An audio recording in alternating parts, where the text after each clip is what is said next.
क्या आपको भी लगता है कि पाकिस्तान एक गरीब मुल्क है जिसकी वजह से उसने बहुत सारा कर्जा लिया हुआ है?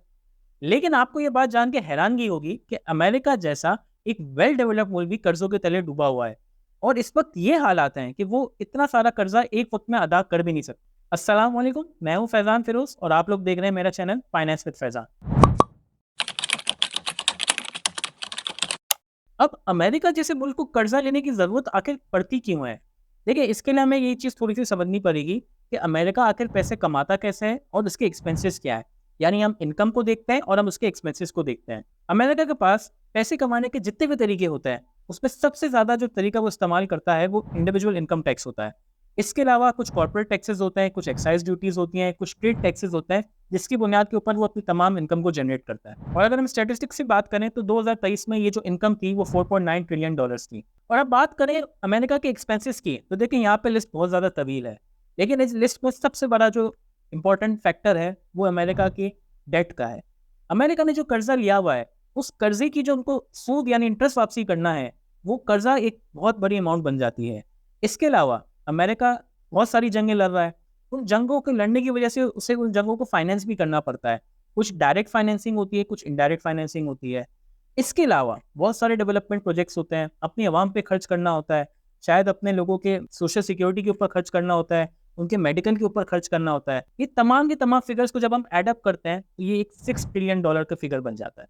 तो देखिए, इनकम रही $4.6 ट्रिलियन और एक्सपेंस रहे $6 ट्रिलियन। तो जाहिर है ये जो डिफरेंस है $1.4 ट्रिलियन का, इसी की वजह से जो है अमेरिका को लोन लेना पड़ा। अच्छा, यहाँ पर सिर्फ पाकिस्तान या अमेरिका की बात नहीं हो रही है, दुनिया के बेशतर ममालिक ने बहुत ज़्यादा कर्जा लिया हुआ है।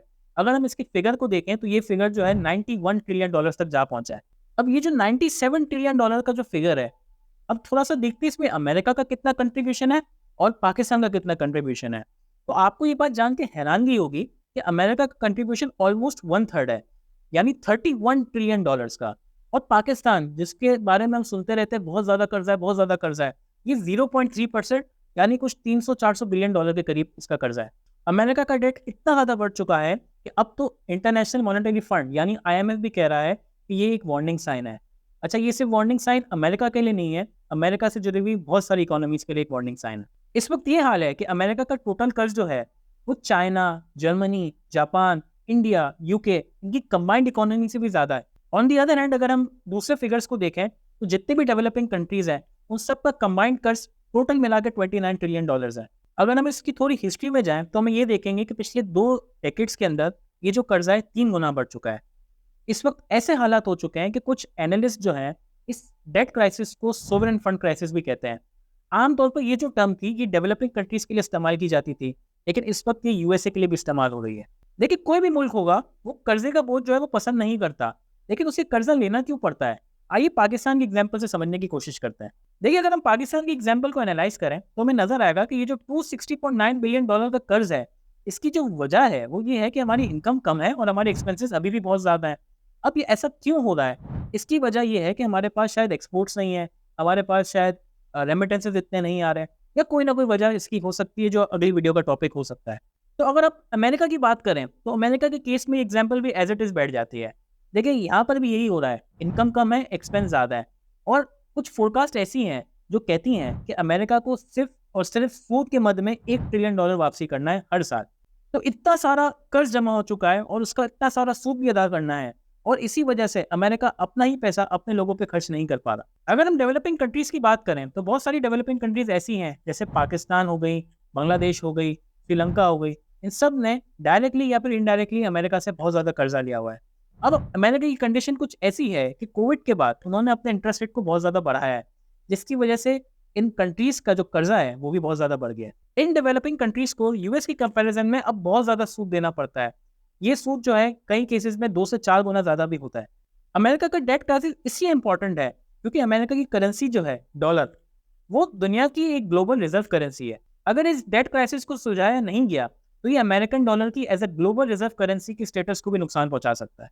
जेनेट येलेन, जो कि यूएस की एक ट्रेजरी सेक्रेटरी हैं, इनका ये कहना है कि आज के वक्त बहुत सारी कंट्रीज ऐसी हैं, बहुत सारी वजूहत की बुनियाद के ऊपर अमेरिका की करेंसी यानी डॉलर को अब इंपॉर्टेंस नहीं दे रही, वो ऑल्टरनेटिव करेंसीज की तरफ जाना चाह रही हैं। इसमें एक अहम किरदार अदा किया है ब्रिक्स समिट ने। ब्रिक्स एक ऐसी ऑर्गेनाइजेशन है जिसमें इंडिया, चाइना, रशिया और सऊदी अरेबिया जैसे ममालिक भी शामिल हैं। ये जितनी भी ब्रिक्स कंट्रीज हैं, ये बेसिकली ये चाह रही हैं कि इनके दरमियान जितनी भी ट्रेड हो, या तो उनकी लोकल करेंसी में हो, या फिर कोई एक ऐसा ऑल्टरनेटिव ऑप्शन दरियाफ्त कर लें जो कि इनको कंट्रोल कर सके। इन सब वजूहात की बुनियाद के ऊपर IMF या फिर दीगर जो एजेंसीज होती हैं जैसे कि मूडीज या फिच, इन्होंने अपनी रेटिंग्स को नेगेटिव किया है। अच्छा, इनका मतलब क्या है? इसका मतलब ये है कि पहले जो अमेरिकन डॉलर बहुत स्टेबल नजर आता था, आज के दिन वो अमेरिकन डॉलर इतना ही स्टेबल नहीं है और नेगेटिव नजर आता है। IMF की ये भी प्रेडिक्शन है कि अगर यूएस की इन्फ्लेशन बढ़ती चली जाए तो ये जो फाइनेंशियल इंस्टीट्यूशंस या स्टॉक मार्केट्स या गवर्नमेंट बॉन्ड्स हैं, इनके अंदर भी गिरावट बढ़ती जा सकती है। आखिर ये गवर्नमेंट बॉन्ड चीज़ क्या है? इसको समझने के लिए मैं आपको एक एग्जाम्पल देता हूँ। ये गवर्नमेंट बॉन्ड बेसिकली कुछ भी नहीं है, बल्कि यूएसए ने आपको एक कागज़ पे लिख के दे दिया है कि वो आपसे कुछ उधार ले रहा है और उसके बदले आपको कुछ ना कुछ मुनाफा दे रहा होगा। अब बज़ाहिर तौर पर ये कोई बहुत बड़ी वैल्यू तो नहीं होगी, लेकिन लोग इसको बहुत स्टेबल मान के चलते हैं और एक बहुत सेफ इन्वेस्टमेंट मानी जाती है। ये इतनी सेफ इन्वेस्टमेंट मानी जाती है कि बहुत सारी कंपनीज, इंडिविजुअल पर्सन्स, यहाँ तक कि कंट्रीज इंक्लूडिंग अमेरिका इटसेल्फ इन बॉन्ड्स को खरीदती है। यानी एक तरीके से ये एक लो रिस्क लो रिवॉर्ड स्ट्रेटेजी मानी जा सकती है। अब ये जो कर्जा है, अगर ये बढ़ रहा है, जाहिर है इसका सूद भी बढ़ रहा होगा। और मान लेते हैं कि अमेरिका ये जो प्रॉफिट है या मुनाफा है उसको अदा नहीं कर पाता, तो अब क्या होगा? तो अब देखिए इससे होगा क्या। बेसिकली अमेरिकन बॉन्ड जो कि बहुत ज़्यादा सेफ कंसिडर किए जाते थे, लेकिन अब क्योंकि वो पैसे वापसी नहीं कर पा रहे, तो लोगों का इनमें इंटरेस्ट कम होता चला जाएगा और लोग जो हैं इनके अंदर इन्वेस्टमेंट करना कम कर देंगे या फिर शायद खत्म भी कर दें। अब यहाँ पर यूएस गवर्नमेंट कुछ एक्शन लेगी, और वो एक्शन क्या लेगी कि इन बॉन्ड्स का रिटर्न या मुनाफा बढ़ा देगी ताकि लोगों का रिटर्न इनमें वापसी आ सके। लेकिन हमें समझना होगा कि पहले ही यूएस के पास पैसे नहीं है, तभी वो शायद मुनाफा नहीं दे पा रही थी। अब उनको मजीद मुनाफा वापसी करने की जरूरत पड़ेगी, यानी यूएस बॉन्ड्स को बेचना थोड़ा सा मुश्किल हो जाएगा। अच्छा, ऐसा नहीं होगा कि ये चीज़ रातों रात हो जाएगी, इस पर बहुत ज़्यादा वक्त रिक्वायर्ड होगा। गवर्नमेंट बॉन्ड्स की रेट बढ़ने के बावजूद भी बहुत सारे लोग शायद अब भी गवर्नमेंट बॉन्ड्स के अंदर इन्वेस्ट करना चाहेंगे। इसकी वजह है यूएस के इंफ्रास्ट्रक्चर की।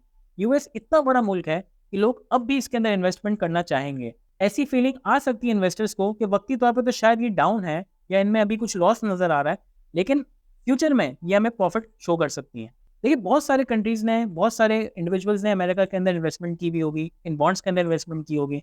उस सबको ये सोचना पड़ जाएगा कि आखिर हमने अपने पैसे कहाँ लगा दिए हैं, और इन सब कंट्रीज़ या फिर ग्लोबल मार्केट जो है एक मेल्टडाउन में जा सकती है। इस डेट क्राइसिस से निकलने के लिए अमेरिका के पास बेसिकली 4 ऑप्शंस हैं। नंबर 1, वो अपनी करेंसी डॉलर को प्रिंट करना शुरू कर दे। नंबर 2, वो अपने लोगों के ऊपर बहुत ज़्यादा टैक्सेस लगाना शुरू कर दे।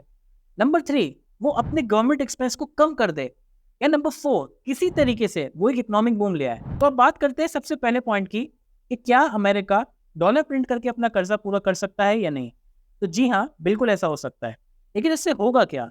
इससे ये होगा कि मार्केट में डॉलर्स की क्वांटिटी बहुत ज़्यादा बढ़ जाएगी, जिसकी वजह से यूएस की एज अ रिजर्व करेंसी जो डॉलर होती है उसकी स्टेटस को नुकसान पहुंच सकता है। तो अगर हम बात करें टैक्सेस की, तो देखिए ये इस वक्त पॉसिबल नहीं है।